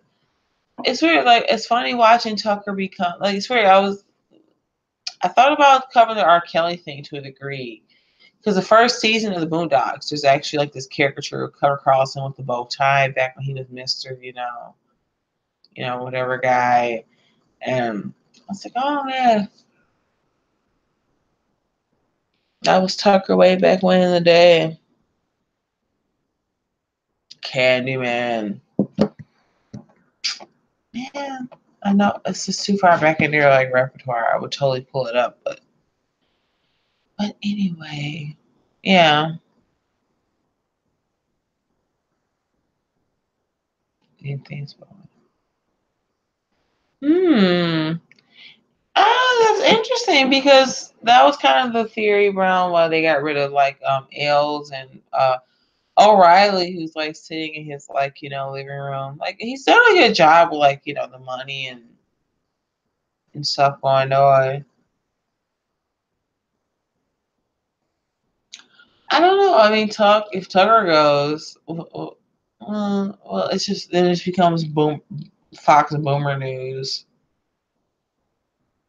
Yeah, he got that last viral beef. He was talking crap about some liberal guy that was or did come on his show. Yeah. I don't know. I mean, if they get rid of Tucker, then they're really fucked because there's really nobody. I mean, the funny thing is, like, I was a huge Red Eye fan. Actually, Red Eye was probably part of my conversion point. I was kind of starting to like, I mean, I always kind of maybe understood race realism and the difference between blacks and whites for like a large period of time. But I was very much a lefty and a liberal and like, white supremacy, blah, blah, blah. I was definitely that person. So, Greg Gutfeld and Fox, like, it was fun because it was like, oh my gosh, like, I remember I left school for a year and had this problem, and I just left for a year. And I get home, and I'm like, I got a roommate in this, like, very left-leaning part of, like, Milwaukee, and I fell in love, and I would come home from working, like, 12-hour shifts at Cheesecake Factory, and then he had cable. And then all of a sudden, like, I mean, I'd taken this, like, conservative, like, political theory class at college before I left. So, like, I kind of already had my ear turned towards those ideas. So then it's like, Fox News, oh my God, conservatism. Yeah, fucking right. But at the time, that's what I thought. So I would get home, like, covered in, like, French fry grease and running around this white apron and stuff. I'm like, man, what is this show? And this guy's talking about shorty robes and unicorns. And it kind of like really brought me out of that shell, especially as like this kind of left-leaning black woman. Like, oh man, this guy's funny and this is cool. So I would come home and like watch Red Eye. I get off of these like 10-hour, 12-hour shifts and like I'm watching Fox News. Oh my God. But it's funny because then, like, even then, at a certain point, I've like crossed the Rubicon where I'm way more right wing than Greg Gutfeld will ever be. So it's like, what's the whole thing? Your teacher, your sensei, you like, surpass them. But no, Greg's cool. I'll always be appreciative of that. I went and actually saw him in Naperville a few years ago. He did a reading in like Naperville. It's actually a fun little show. It's weird because it's such a little tiny little bookstore. He's got so many fans from like the Five. But it was just weird because like you can tell all these boomers who like they only know him from that. Like none of these people watch Red. I could tell. And, like they're all, like these normie kind boomers. I'm like, dude, y'all wasn't even up at 2 a.m. watching Red Eye. Y'all wasn't even down with that gang back in the day. We like the old school, like the punk rock, like. Now I'm like really meandering and rambling. Should I find some more food to talk about? No more food talk, except I'm very tempted. I'm on the last bit of lasagna that I made last week. I said I don't have no carbs. The only carbs I'm letting myself have. And now I'm eating everything out of my refrigerator because I won't be living here in a week. Tucker Carlson, someone found a bit him double love sponge. I hope not. I mean, but I think is that they'll probably come for Tucker soon enough as it is. He probably, he's got better. He has no white hair. Like Trump said, I don't have white hair. I don't have white hair. It's like whatever, Trump, whatever, born. We don't care. I think Tucker will manage because eventually, like they're all like. I mean, Six Hexahammer is his take on like what's happening, the cannibalization of like these media companies is pretty intriguing and probably truthful to a certain degree. Like there's nothing a lot of people can do. Like even you and me sitting here talking, anyone else social maybe listening or came in or out, like us and a laptop and a camera, I'll get warning shots from YouTube like, hey, that's a copyrighted material. You can't do that. But we're going to be fine. We don't have to hire lawyers or have makeup chairs and insurance and all these other things that the old media is coming up against. So the Tuckers and people, even if they get bounced, most people seem to be fine. I mean, I don't even watch Joe Rogan Beyond whenever I hear somebody reference him. Same with even Alex Jones. Like, yeah, I mean, if Tucker stays in line, he doesn't get any further like into JT territory because there's some things that he'll say that get very close to that edge, and people like us go, ooh, ooh, and we get like flutters in our bellies. Even as much as like we want him to still have that voice there, you want him to go further. At the same time, it's like, no, don't go any further, dude, because they're gonna like totally show you. But yeah, I don't know. It'll be interesting to see how all this plays out in the next few years. Especially all these like corporate media entities on YouTube now. Like that's half the reason you're getting these flags and people are like, oh, you can't be talking about things. Like, you're showing a clip of something we copyrighted. Like, dude, like this was like for content creators. So all these corporate horror media want to show up and like be on here. And now they want to like come and like tisk and tattle on you. It's like, dude, like we're just like this is what built YouTube as a platform. But I guess like, well, I can't complain because what actually made it easier for us, not completely, and not saying that obviously maybe my general not knowing and maybe general laziness, not knowing like, well, there's other ways around this, but having them circumvent to Google where I just click a button, I go into Google Hangout, and then that feeds me to a live function, talk to you guys right now. That so everything is like a pro and a con, a cost and a con. But anyway. Yeah. Yeah, dear, hey, don't you know, man. So I got my $60 steak. I gotta look at. Just think about it. I can move my mouth around and pretend I'm eating it right now. Save so much money staying in a hostel. So I'm really freaking looking forward to this. I have to train someone tomorrow at work, and then I'm done. I should probably get some sleep. I think I'm a little bit mentally geeked up about everything. That's gonna wear off very soon. Oh, Smallhoff, shoot. Here, I'm gonna go, but I got one last thing. Let's see. Let me see. Crossing, tip with neocon central, things again. Yeah, I mean, like, so that's the best thing he's ever said. Like the cost of like, what's it? The old, what do they call this? I mean, it's weird. I have a bachelor degree, which AKA means I have a high school diploma in this current like paradigm. But also, I did like a Mises Institute course once, and one of the things they called like it was the economies of scale, diseconomies of scale. The idea of like at a certain point, the alt media will just beat them with their own game because we're not paying like for makeup artists and insurance and people, and they used to have $50 a head. That's not going to be happening. But anyway, look at we talking about have to pay.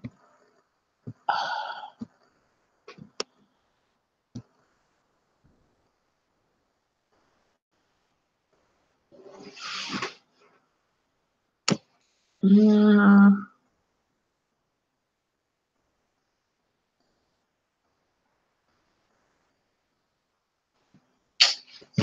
Damn it. I don't remember. We were talking and I got like distracted. I was like, oh yeah, we were talking about, this economy to scale and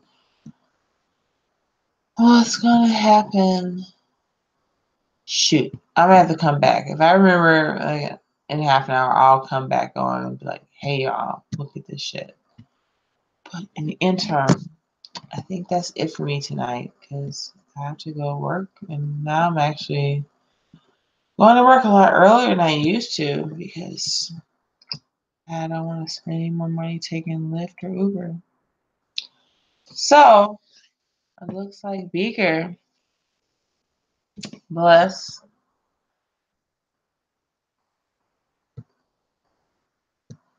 has stuck around. And thank you for like engaging me and giving me great food tips and advice. Like that's super cool here. That is so worth the sub. I just broke out and did that. Yeah. Thank you again. And to everyone that showed up tonight. I know the consistency level here hasn't been what I would expect or what I would like to do, but I have a good feeling that I think it's the scariest thing and saddest thing. It's like, oh, well, next week when you don't have a job on paper, written out in stone, you're gonna really have to like emotionally and mentally figure out what you want to do, and you'll be doing better work and quality of things. So I'm just not distracted. It's not the easy way. Like I think the hardest thing is like getting up and like you go to work and you clock in at 8 o'clock or 8:30, and you get home and then you want to at halftime. I'd rather listen to most of you guys talk. I mean, there's so many great creators in the scene and people who I'd rather listen to that sometimes even like I stop thinking I want to like say something or make a video. I'm like, oh fuck that. Like these people are having like 5, 6, 70 better conversations I'd ever have. So, but that's not completely the case. It is for the most part, but like I have other things I can do and I'll have to like really be actually doing those things now. So this is a fun Sunday. I found myself at home, dropped off like a little kid. And now got a nice little week of my last week of work and dusting off the resume and figuring out what's next. So, anywho, I'm going to wind down for bed and get ready for my last week of work. As I said in the title, super random moving / last week of work. Me Irish or orchestra yadir he. Irish / like weird Scotty voice. But anywho. Alright. Please come back again. There's more to come. And there's things I'm maybe saying in this stream because I don't want to see him just yet. To come on this channel and my supplement channel, which I'll start linking to you guys so you can maybe follow me there too. But Beaker, thanks for sticking through to the end and for all your great tips and your great advice. It's great going from food into politics and other things with you. So please come back again, come back more. And if ever in the future, you think you want to chat here or, either on the channel or maybe I think I get a lot of people are also quite more private, if people are coming on our streams, like, yeah. I can tell some folks just aren't down with that. That's cool too. But anyway, there's other ways to reach out or just say hey and whatever. Definitely let me know. So I'm going to say good night and good luck, motherfuckers. I'm going to look at my steaks some more. And beyond that, I'm actually going to go to get a massage and a hot bath or something while I'm there too. So I got some more plans to make, y'all. Man, I can't tell how cheap this hostel was. And my steak is so expensive. That's okay. Anyway, good night and good luck.